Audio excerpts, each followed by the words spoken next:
Life after life. Fifth Samadhi. Destiny.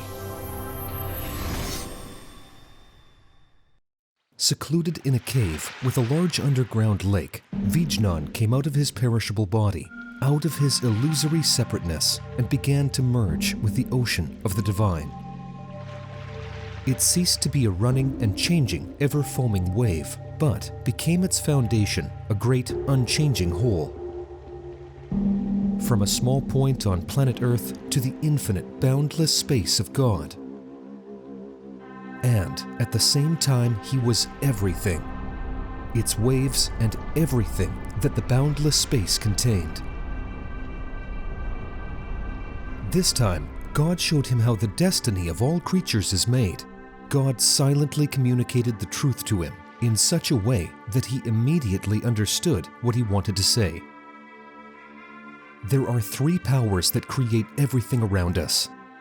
The simplest and most obvious of them is karma, the law of cause and effect. It is usually only seen by blind people. But there is also the will in living beings, or rather, the possibility of will, although everyone thinks they have it. But it is very simple to see whether it is there or not. To do this, a person can start looking at something, clouds, water, fire, sunset, without distraction, and the person will see that they cannot do this simple thing. He is distracted by thoughts all the time. It shows that they have no will. They are ruled by habits and other people's desires, which they consider as their own. But all these desires for prestige, fashion, compliance, stereotypes, desires to be like everyone else, these are all foreign desires, instilled in us by a sick society. Even bodily desires do not belong to a person. They are the desires of nature. Nature acts through a person's body, and the person becomes the slave of the body, the slave of its instincts, of its hidden workings, of its health and sickness, of its youth and old age. Sex is nature's desire to continue itself.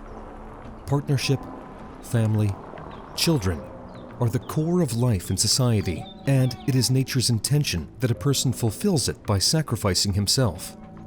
So, what is it that belongs to the person? The true person is his talents, inclinations, and creative abilities.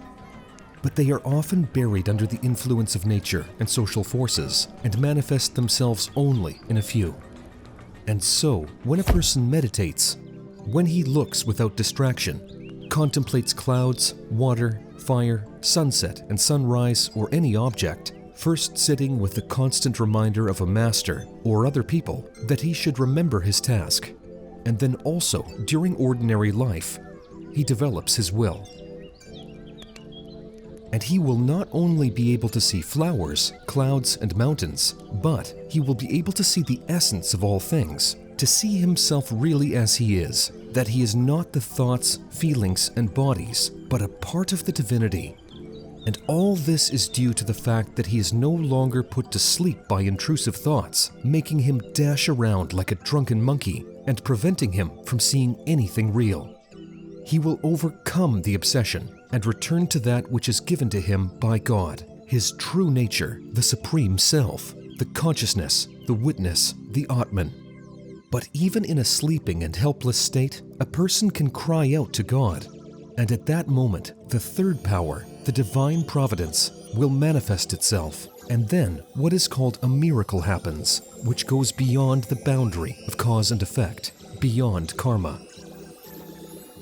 God helps a person, fulfills his desires coming from the depths of his soul, desires accompanied by strong faith and strong positive emotions. When the person acquires the will, he can also do miracles.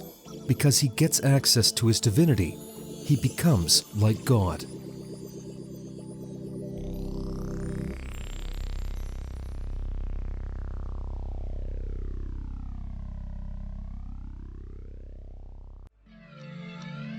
The cartoon is based on the book Life After Life.